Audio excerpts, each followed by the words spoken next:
উপস্থিত ইয়ারপুরবাসী, আল্লাহ তাআলার শুকরিয়া আদায় করছি যে মহান রব্বুল আলামিন আমাদেরকে একটি সুন্দর পরিবেশে আজকে এখানে বসে ইসলামের জামাত ইসলামীর দাঁড়িপাল্লা মার্কার কথা আমরা বলতে পেরেছি। যে মহান রব্বুল আলামিন আমাদেরকে এই সুন্দর পরিবেশ করে দিয়েছেন, সেই মহান রব্বুল আলামিন দরবারে শুকরিয়া আদায় করছি আলহামদুলিল্লাহ।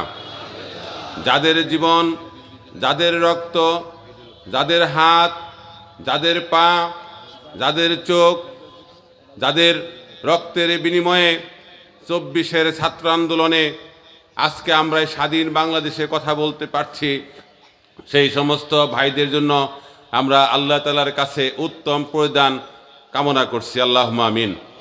সম্মানিত ভাই বন্ধুগণ, আপনারা অনেকক্ষণ যাবৎ গরমের মধ্যে বসে আছেন।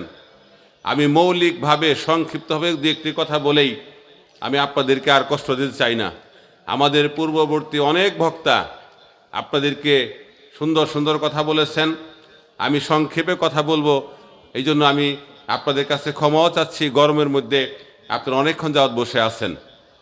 সংগ্রামী ভাই এবং বন্ধুগণ, স্বাধীনতার 54 বছরে আমরা এই বাংলাদেশে আমাদের এই মাতৃভূমিকে যেভাবে পাওয়ার কথা ছিল সেইভাবে আমরা পাই নাই। স্বাধীনতার শুরু থেকে এই জাতিকে দ্বিধা বিভক্ত করে রাখা হয়েছে। মুক্তিযুদ্ধের পক্ষের শক্তি, মুক্তিযুদ্ধের বিপক্ষের শক্তি নামে দেশের উন্নয়নকে বাধাগ্রস্ত করে রাখা হয়েছে।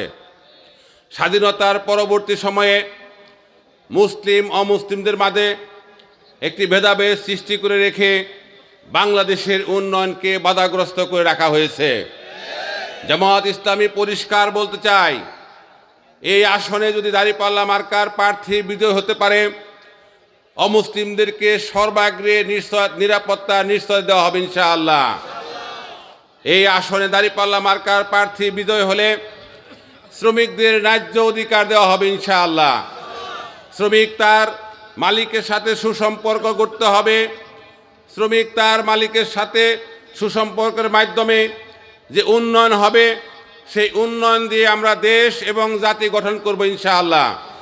সংগ্রামী ভাই এবং বন্ধুগণ, আমাদের এই সাভার উপজেলা প্রায় 50 থেকে 60 লক্ষ লোকের বসবাস, যেইখানে চিকিৎসার নামে তেমন কোনো ব্যবস্থা নাই।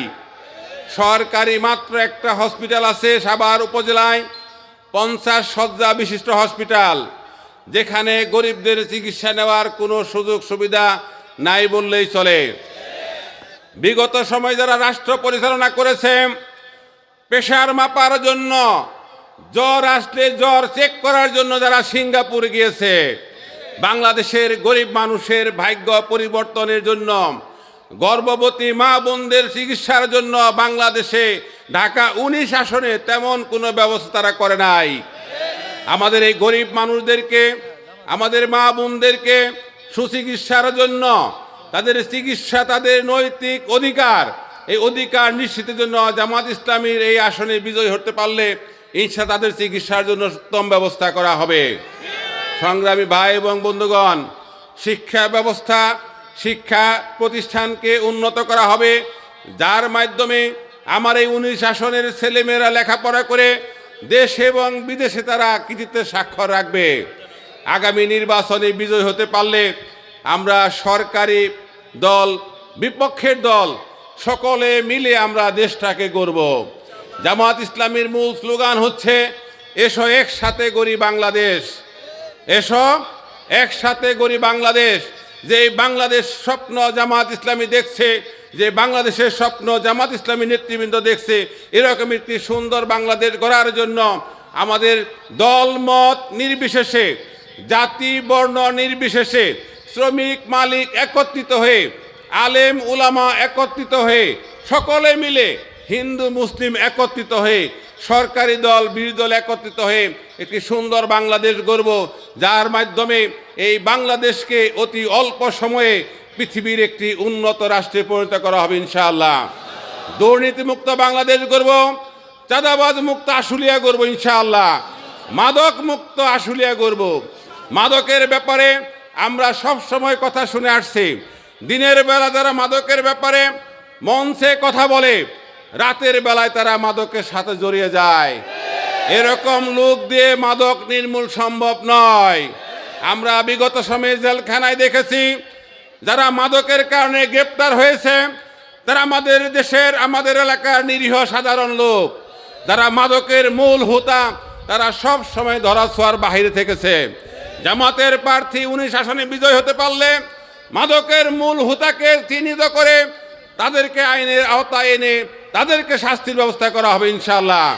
তাই আসুন আগামী দিনে বাংলাদেশে ইসলাম বিজয়ের জন্য, দাঁড়িপাল্লা মার্কা বিজয়ের জন্য, দাঁড়িপাল্লা প্রার্থীর বিজয়ের জন্য যে গণজোয়ার সৃষ্টি হয়েছে, সকলকে সেই গণজোয়ারে অংশগ্রহণ করে জামাত ইসলামীর প্রার্থীকে ফেব্রুয়ারি মাসের নির্বাচনে বিজয়ের মাধ্যমে আমরা যে যেখানে থাকি না কেন দাঁড়িপাল্লা মার্কার প্রার্থীকে বিজয় করে ইনশাল্লাহ আমরা ঘরে ফিরে যাব।